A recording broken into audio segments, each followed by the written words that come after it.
Hi everybody, it's me, Ann. I'm the midwife behind this whole page, Home Sweet Home Birth. And as promised, I'm going to try to answer some of the common questions that you all submitted. Wow, I can't believe how many questions. So I'm going to do the best I can. We don't have a lot of time on this Instagram. A lot of the questions were personal, so I'll try to answer, in general. There's not always a one size fits all. So let's start. Christina asks, what are your suggestions for weight management and hypothyroid issues with pregnancy? Well, this is a great question. Hypothyroidism is so common, especially among women today. And I would say, first off, make sure your thyroid labs and your antibodies are checked periodically. Go to an integrative holistic provider.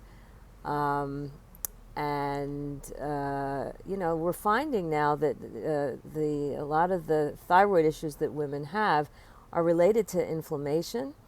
And I would definitely urge you to go on a diet that reduces inflammation. And many people do really well on a paleo sort of diet, the way we ate for thousands of years. Our ancestors ate what we could hunt and gather. So it's very, very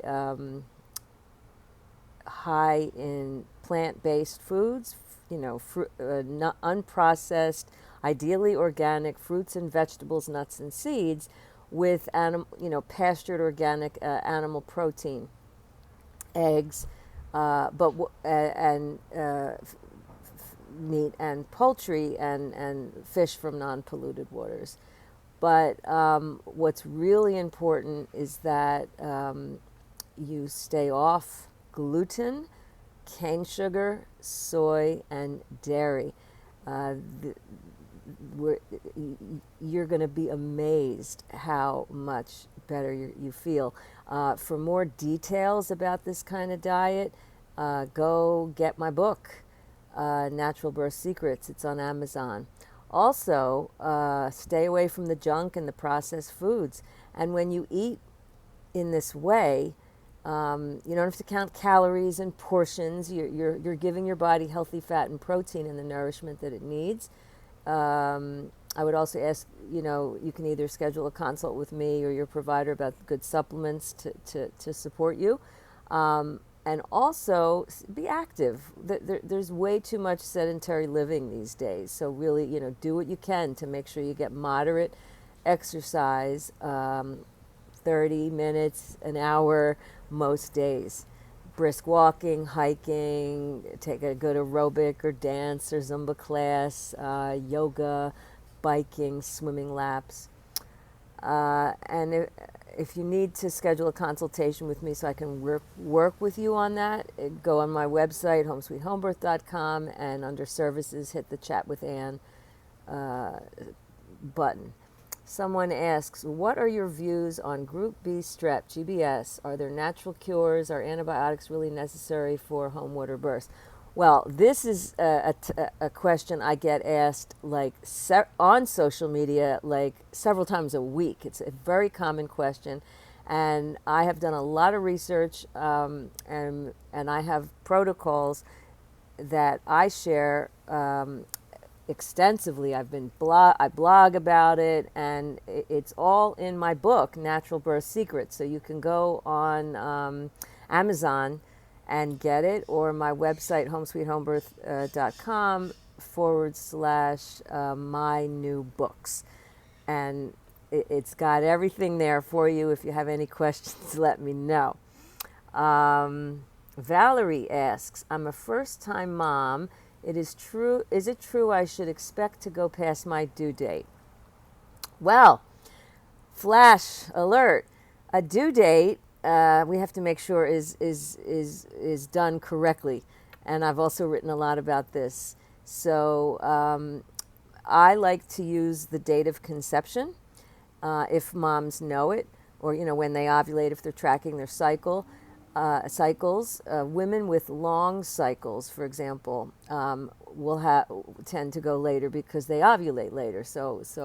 I'd like a due date that really takes into account all these things. But yes, first-time moms tend to go late by a week or two. But the due date, even an accurate due date, like with an early ultrasound, or we know the date of conception, or it was an IVF pregnancy, we know that the most first-time moms tend to go a week or two past their due date, and actually, the due date is really a guesstimate around the time where most women will go into labor, plus or minus a few weeks on either side. So it's really like a 5-week window when your baby can come.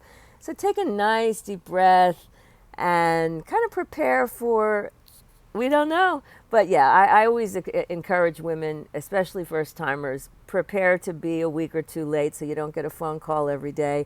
Any news? Right? And it can get annoying after a while. And also, you want to avoid all those, the stress and all the post-date testing and everything if you get a really good, accurate due date. So if baby comes early, that's great. We'll have a nice surprise. Mrs. Gerber asks, are second births really easier? I had a very traumatic first-time birthing experience. Oh, Mrs. Gerber, I'm sorry to hear that.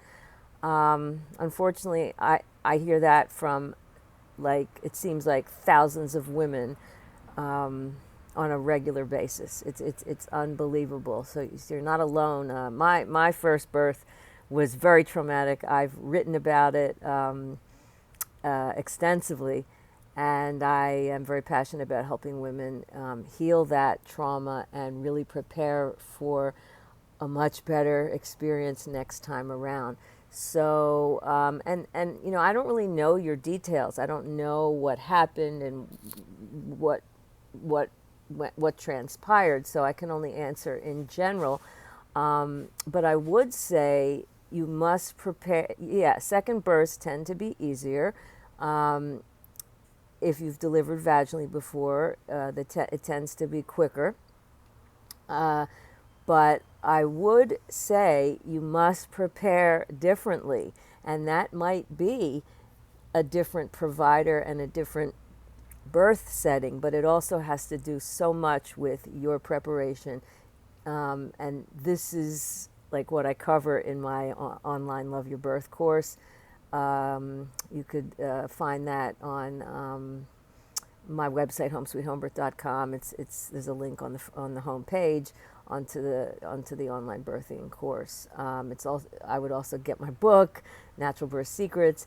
Really, so you could rock this birth and love your experience. I would also suggest doing some breath work, clarity breath work, either with me or somebody that you know in your area. I do it online as well as in person, but to help your body release the trauma energy, and that's a subject I'm really passionate about. I write about. I have another book about that, the trauma release formula.